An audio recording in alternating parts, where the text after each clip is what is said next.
Ladies and gentlemen, you ever sit back and wonder why your heart feels so heavy? Why after giving, bending, breaking, and stretching, you still come up empty-handed? It's because we have been conditioned to believe that love, real love, shows up just because we showed up. That if we gave enough, smiled enough, shrank enough, loved enough, we would be chosen. But the truth is, love doesn't chase noise. It recognizes purpose and it recognizes peace. There are only two reasons someone truly falls in love with you. The first is because of how you see yourself. Not how you look on the surface, not how you dress it up, and surely not how well you hide your brokenness. It's how you honor yourself when nobody else is watching. It's how you walk into a room carrying every battle scar like it's part of your crown. When you see yourself as worthy, as chosen, as called, it creates an aroma that the spirit can't fake and the eyes can't deny. People fall in love with the way you love yourself. You think it's your shape, you think it's your voice, you think it's the way you cater to their needs, but let me tell you, the human spirit is too wise to be tricked by superficial things for long. Sooner or later, the heart wants something real. The heart looks for something that looks like home. And home doesn't come wrapped in perfection. Home smells like truth. Home sounds like vulnerability. Home looks like someone who is unafraid to stand tall in who God has called them to be, even when the world would rather they shrink.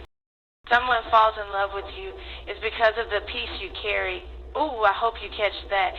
It's not about the noise you make, the grand gestures you perform, the way you busy yourself trying to prove you're enough. It's the peace.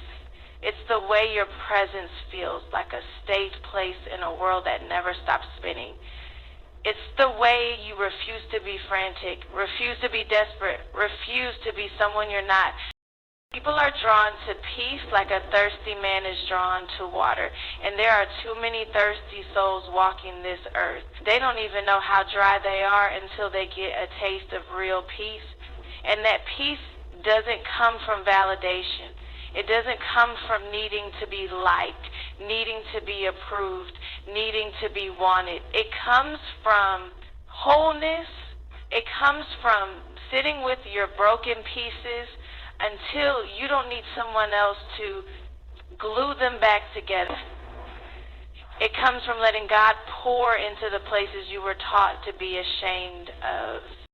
You are not loved because you were convenient. You are not loved because you performed well enough. You were loved because there is something inside of you that decided that brokenness was not going to be your final name. You are loved because you learned how to worship while you wept, because you refused to let the world's labels dictate your destiny, because you realized that the true work was not in convincing someone to stay, but in convincing yourself that you were never abandoned by God. The peace you carry isn't loud, but it's powerful. It's not about saying the right thing. It's about being a place where someone else can rest without fear of judgment. It's about living in such a way that even when you say nothing, your spirit says you are safe here. And there is no beauty greater than that. Did you thinking you had to change yourself to be loved? That if you were just a little thinner, a little quieter, a little more accommodating, then maybe someone would see you.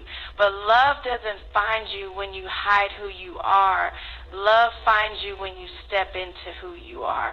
When you realize that the highest version of yourself is not the one who is constantly trying to earn love, but the one who understands that love has already been freely given by the one who made you. You don't have to beg to be seen. You don't have to perform to be loved. You don't have to pretend to be small to be safe. You are seen, you are chosen, you are enough. And every time you forget that, you trade your birthright for breadcrumbs. But you were never created to live off crumbs. You were created to feast at the table of abundance. Men, women, the world, they may come and go based on seasons and circumstances. But real love, kingdom love, is rooted in who you are, not what you do. It's rooted in your self-respect, your self-awareness, your quiet strength, your resilience. It's rooted in the spaces where you refuse to quit, even when quitting would have been easier. The truth is, you don't even have to chase love. You just have to become it. You have to become so rooted, so anchored, so unwavering in your identity that love has no choice but to recognize you. Because when you carry real peace and real purpose, you don't have to find love. Love finds you. They fall in love with your reflection of God's handiwork. They fall in love with the glimpse of eternity that you carry in your spirit. They fall in love with the way you choose healing over hurting, forgiveness over bitterness, growth over comfort. They fall in love with the light you refuse to hide, even when the darkness tries to swallow you whole. When you finally understand that, you'll stop trying to fit into spaces you were never called to occupy. You'll stop auditioning for roles that don't deserve your presence. You'll stop questioning your worth based on who stayed and who left. You'll know that the right ones fall in love not just because you were there, but because you were whole when you arrived. There is something unshakable about a woman who knows her worth. She walks differently, speaks differently, chooses differently, and it's not because life has always been kind to her. It's not because she's never known heartbreak or betrayal. It's because somewhere along the way, she decided that the most important relationship she would ever have was the one she built with herself.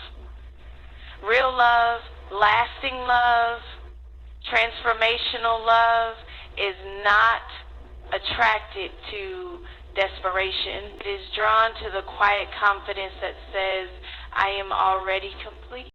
Self-love is not a trend or a buzzword. It is survival. It's the decision to wake up every day and affirm that you are worthy even when the world tries to convince you otherwise.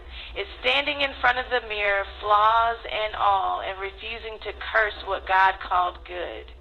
It's no longer begging someone to pick you because you realize you were never meant to audition for a place in anyone's heart. When you learn to love yourself, you no longer seek validation in places that were never equipped to give it. You no longer fall apart because someone didn't see your value. You no longer bend and break to fit into spaces that require you to lose yourself. Loving yourself builds a foundation so strong that even when people misunderstand you, mislabel you, or mishandle you, you don't crumble. You remain because your love for yourself is not conditional. It's not based on who affirms you today and who leaves tomorrow. It's rooted deep in the understanding that you were loved before you ever performed, accepted before you ever proved yourself, chosen before you ever earned it. The truth is, you teach others how to love you by the way you love yourself. If you constantly abandon yourself, ignore your needs, silence your voice, tolerate disrespect, you send a silent message that you are willing to be treated as less than what you are. But when you honor yourself, honor your boundaries, honor your worth, you create a standard, and the ones who are meant for you will rise to meet it. Self-love doesn't mean you think you're better than anyone else. It doesn't mean arrogance or entitlement. It means you recognize that you are a sacred space, that your time, your energy, your heart are precious gifts.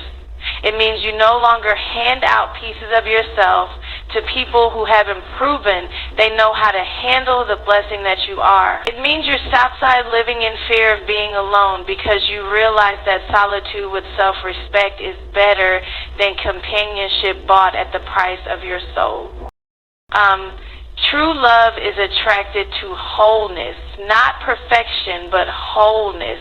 the kind that says, I know who I am and I know whose I am. When you live from that place, you will not have to strive or chase. You will not have to water yourself down or apologize for your light. Real love will recognize the investment you have made in yourself. It will honor the healing you have fought for. It will treasure the woman you have become through every valley, every storm, every late night tear. Self-love is not an easy journey. It requires unlearning every lie you ever believed about your unworthiness. It requires confronting every moment you betrayed yourself just to feel accepted. It requires forgiving yourself for every time you settled for less. But the reward is freedom. The reward is joy that is not dependent on someone else's approval. The reward is attracting a love that doesn't complete you but complements the masterpiece you already are. Would you like me to also explain Keynote 2? Next, if you need it. Here's the expansion of Keynote 2. Inner peace draws people more powerfully than outward performance. In 600 words with no heading and no closing sentence, just the body text. There is something magnetic about a soul that carries peace. In a world that thrives on chaos, noise, comparison, and competition, peace becomes a rare and precious light. It's not the loudest person in the room who shifts the atmosphere. It's the one whose spirit is anchored. It's the one who can sit in silence and still be whole. It's the one whose worth is not tied to attention, applause, or acceptance. That kind of peace is irresistible, and people are drawn to it even when they don't understand why. You don't have to perform when you carry real peace. You don't have to convince, manipulate, or chase anyone to stay. Peace speaks louder than performance ever could. It says, I am enough even when I am unseen. I am valuable even when I am not applauded. I am loved even when I am not praised. When you walk in that truth, you don't move from a place of lack. You move from a place of overflow. Performance is exhausting because it demands constant upkeep.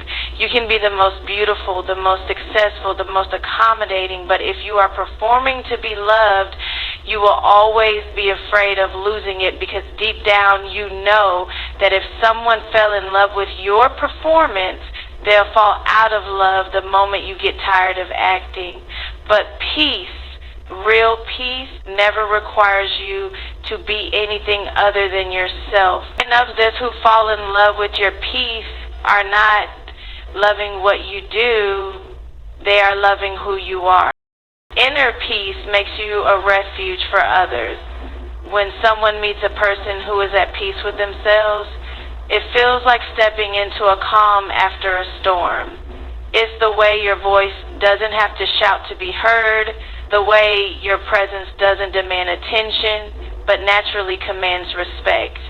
The way you can sit at a table full of noise and still keep your soul quiet.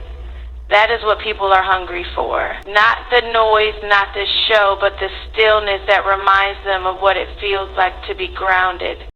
Peace is not passive, it's powerful. It comes from choosing healing when bitterness would have been easier, from choosing forgiveness when revenge seemed more satisfying, from choosing to trust God's timing when rushing would have been more comfortable. Peace is forged in the fire of life's hardest seasons. It's not given, it's cultivated. It's earned in the secret place where nobody sees the battles you fight, just to stay soft in a world that tries to harden you. You carry peace, you're no longer shaken by who comes and who goes. You're no longer moved by every whisper, every rejection, every disappointment. You understand that your value doesn't decrease because someone failed to see it. You realize that real love flows towards still waters, not raging waves. Real love finds security where there is stability, and nothing is more stable than a heart anchored in peace. Performance wants people to prove you. Peace allows people to experience you, to see you without masks, to know you without pretense, to encounter your spirit, not just your skills. That kind of connection is rare, and when someone finds it, they treasure it, because peace is healing. It makes weary hearts feel safe again. It makes lost souls believe again. It makes hardened hearts soften again.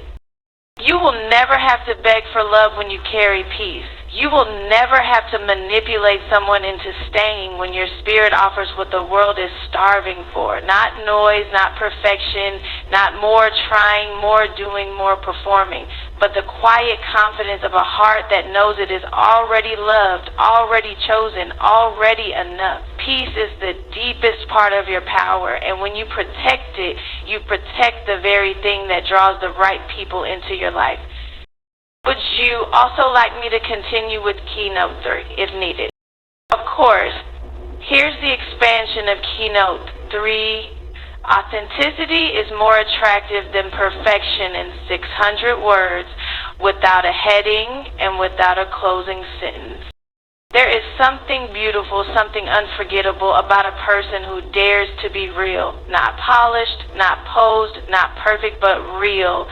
In a world where so many people are performing for acceptance, authenticity shines like a light in the darkness. It's the kind of beauty that cannot be faked, cannot be manufactured, and cannot be replicated. Authenticity speaks to the soul in a way that perfection never could, because it reminds people that it is okay to be human, okay to be in progress, okay to be unfinished and still valuable.